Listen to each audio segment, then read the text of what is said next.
Olá a todos. Hoje nós vamos falar sobre política através da astrologia. Para quebrar um tabu, de que a política não deveria se envolver com outros temas, o que não deveria ser um tabu. E essa também é uma questão que nós vamos conversar. Então convido a todos a abrir a mente para essa compreensão, porque nós vamos fazer uma abordagem diferente e um pouco mais ampla do assunto. Bom, desde que a política é o quê? Um sistema de poder organizado que exerce influência sobre um conjunto de coisas, ela é então aplicável numa escala bem ampla. Porque gostando ou não do assunto, tendo pouco ou muito conhecimento sobre ele, todos estamos submetidos ao poder do Estado e ao conjunto de regras que ele estabelece. Não dar atenção ou importância às ações políticas do Estado, por exemplo, não vai fazer de você uma pessoa especial ou alguém apartado da sociedade, porque isso não evita que você seja submetido às suas regras, às suas normas, apenas vai transformá-lo numa pessoa alienada. Assim como ter um conhecimento limitado apenas com algumas informações sobre um assunto não vai te tornar apto para ter uma conclusão definida com clareza sobre o tema. Política não é uma questão simples, é preciso muito conhecimento, estar atualizado com as informações e também verificar a veracidade e a credibilidade dessas informações, o que é tão importante nos dias de hoje.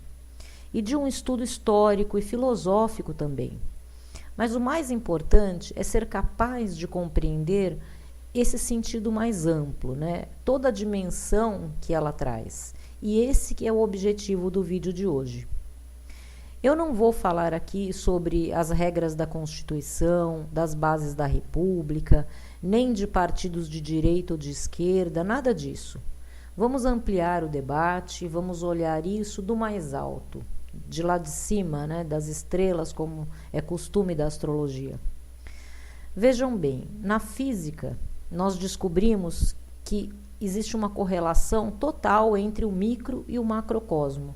Então, quando a física estuda os átomos, os neutrinos, ela descobre fatos importantes sobre o surgimento do universo. A raça humana, por exemplo, ela é fruto do planeta, das estrelas, porque toda a matéria, no universo, tudo se interconecta e se corresponde num sentido organizado. Vejam bem, nós somos submetidos à gravidade da Terra. A Terra, ela é submetida à gravidade do Sol. Ele é submetido à gravidade da galáxia, que por sua vez é submetida à gravidade do conjunto de galáxias a que ela pertence. E toda essa interação segue um conjunto de regras e de leis também. Tudo isso, então, também é política. Compreender a política, então, é ter a consciência de que sempre formamos parte de um sistema organizado por leis e que sem uma visão mais ampla desse todo que fazemos parte, não é possível uma conclusão realmente inteligente. Ficamos limitados. E o conhecimento limitado é o que gera grande parte das frustrações, das revoltas nos indivíduos e nos grupos que nós estamos vendo na atualidade, toda essa dualidade que nós vivemos. Vamos tentar entender numa escala progressiva. Por exemplo, um indivíduo. Para compreender um indivíduo, nós precisamos conhecer a sua origem, a sua estrutura familiar, as condições mais ou menos favoráveis que ele teve acesso, a direção da sua educação, suas atividades, a forma como ele preenche, organiza a vida dele, várias coisas. Então, ele em si é uma célula política. Agora, para compreendê-lo politicamente, nós precisamos conhecer o quê? O seu entorno, o coletivo que ele pertence. Quais as condições que levaram ele a fazer as suas escolhas? o conjunto de situações mais ou menos favoráveis que possibilitaram ou não as oportunidades que ele teve. Aí nós chegamos o quê? No Estado. Precisamos analisar esse Estado. O poder que cria e que submete às regras da comunidade a qual esse indivíduo pertence. Como ele vai se desenvolver depende diretamente desse fator.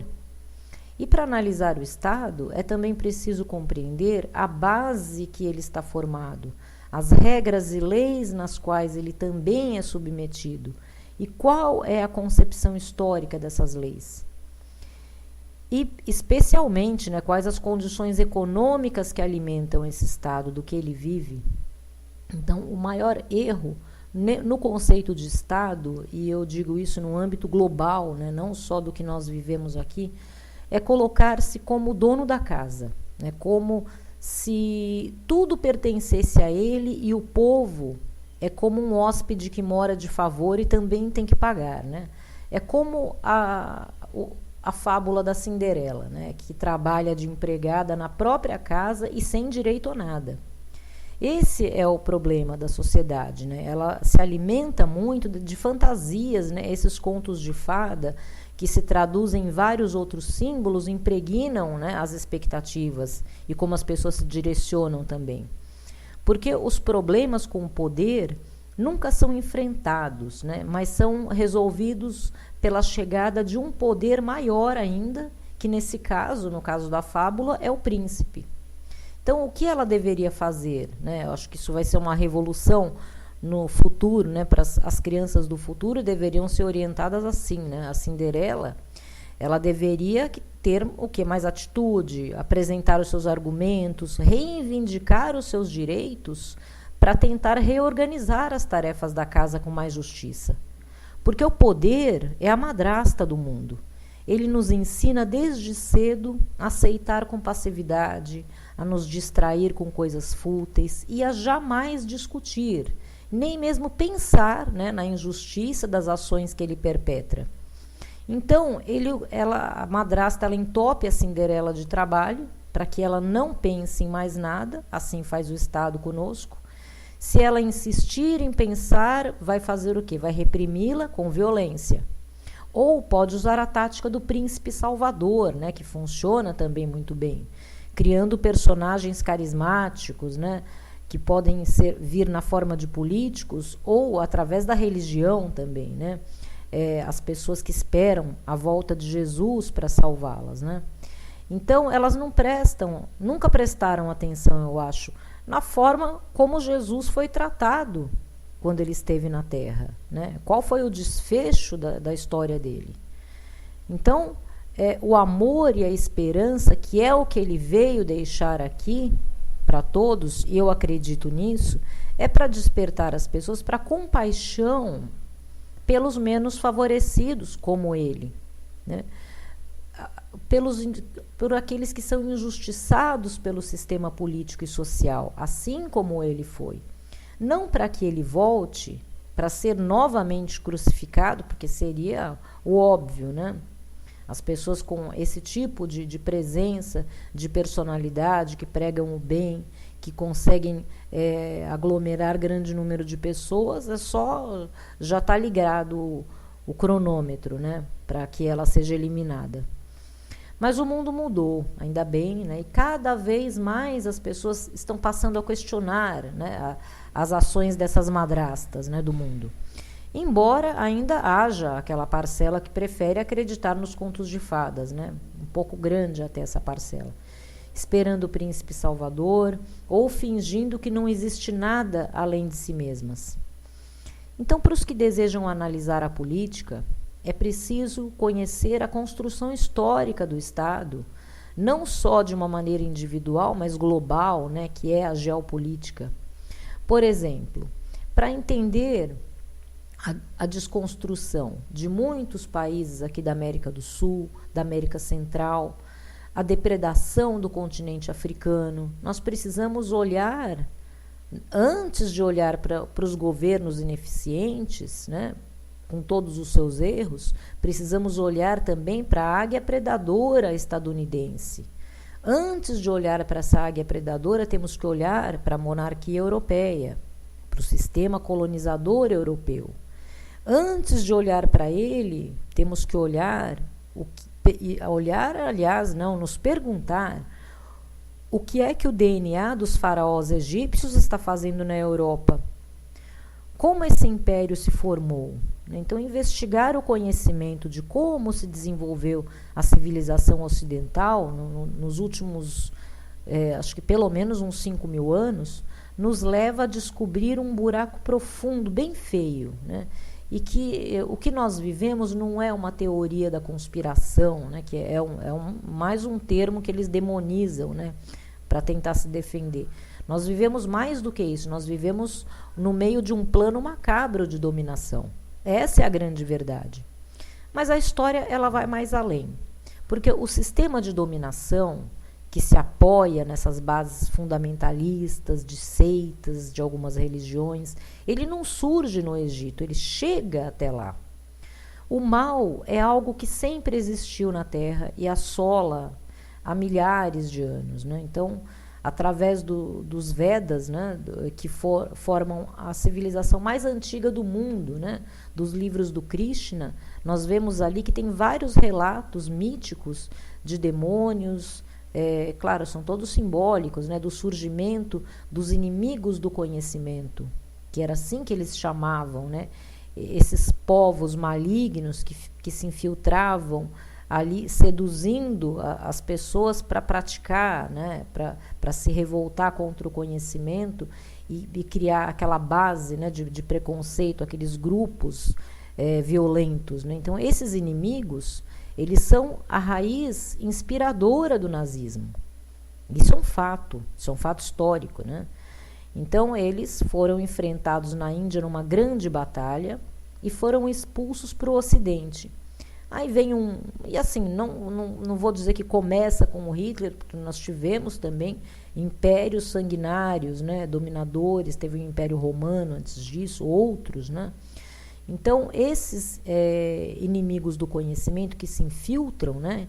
Então, o nazismo ele se apropria de todos esses símbolos, né, ao pé da letra e vai formar com ele, vai disseminar o ódio, vai disseminar a destruição por todo o mundo. E o que nós vemos até hoje, né, porque essas ramificações ainda são o maior problema para a evolução política do mundo. Então, eles se infiltram, né, disseminando ódio por tudo que possa combatê-los, né? Qual a primeira coisa que pode combatê-los? É o conhecimento, o desenvolvimento da consciência individual, coletiva.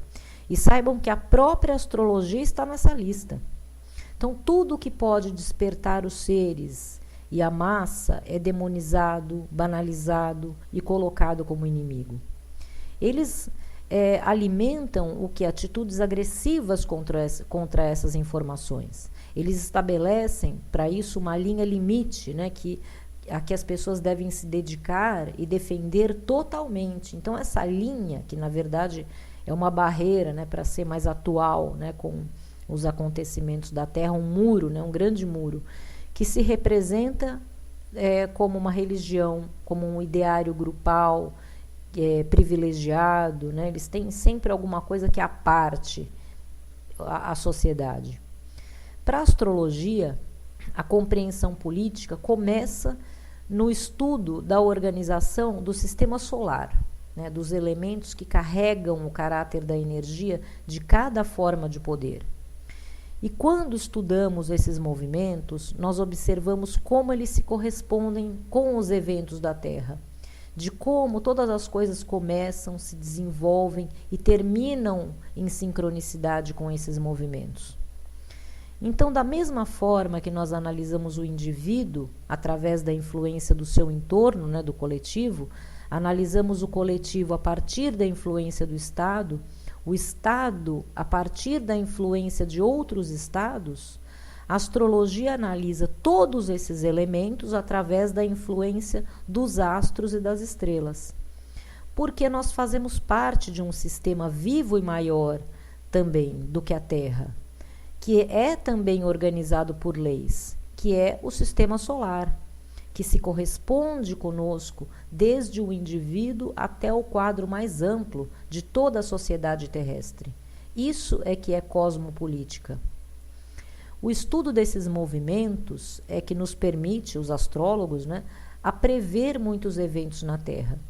No caráter dos seus mitos, no conhecimento da escala de evolução política e social, nos traz sempre uma importante sabedoria para nos ajudar, fortalecer, preparar para o desenvolvimento do futuro. Enquanto eu gravava o vídeo anterior, que fala sobre o mês de junho, né, que foi no dia 25 de maio que eu gravei esse vídeo, foi o dia em que foi assassinado da forma mais estúpida, né, e desumana o negro estadunidense, o George Floyd. Eu e quase todo mundo ficamos chocados, né, com a exposição desse vídeo, assistindo ele, né, e esse vídeo, essa situação, foi o estopim da revolta, de toda essa revolta que nós estamos assistindo, né, numa mistura, eu assisto numa mistura de orgulho, né, pela coragem dessas pessoas, mas também de um pouco de medo pelas consequências que podem ter as vidas delas, né? E não casualmente, essa tragédia, ela acontece algumas horas antes da ocultação de Vênus, do planeta Vênus, no momento em que ela faz a sua viagem para o submundo, de onde ela só irá retornar no dia 12 de junho, como a estrela da manhã. Então, quando acontece isso, não é uma coincidência, né? Tudo isso é muito simbólico, esse foi realmente um grande estopim. E quando ela ressurgir novamente em 12 de junho, como astróloga, eu vejo que essa data vai trazer a verdadeira luz de tudo que se traduz por trás desse acontecimento. Então, como a astrologia pode ficar apartada da relação da sociedade com o poder? É preciso traduzir essas energias cósmicas, porque elas trazem orientações importantes que estão lá para estar a serviço de todos, de toda a humanidade, a serviço do progresso da civilização, para compreender esse despertar de cura, que é a grande função de todos os seres da Terra nesse momento. Porque nós precisamos curar esse racismo, essa desigualdade, o abuso que os poderes insistem em perpetrar e tratar com normalidade. Por isso que nós precisamos, sim, quebrar o tabu sobre a política, falar sobre ela e sermos mais ativos, né, reivindicando, mostrando, não só para o poder, mas para todo o cosmos, né, que nós estamos despertos, conscientes e que queremos essa justiça. No próximo vídeo, eu vou falar sobre os regimes autoritários através da astrologia, né, utilizando também a mitologia, analisando os movimentos dos astros, né, como eles surgem, como eles se desenvolvem e principalmente como eles terminam, né, como eles são enfrentados e vencidos. Eu acho que estamos precisando muito desse conhecimento no momento. Então, obrigada a todos que me acompanharam até aqui. Abraços estelares e até o próximo vídeo.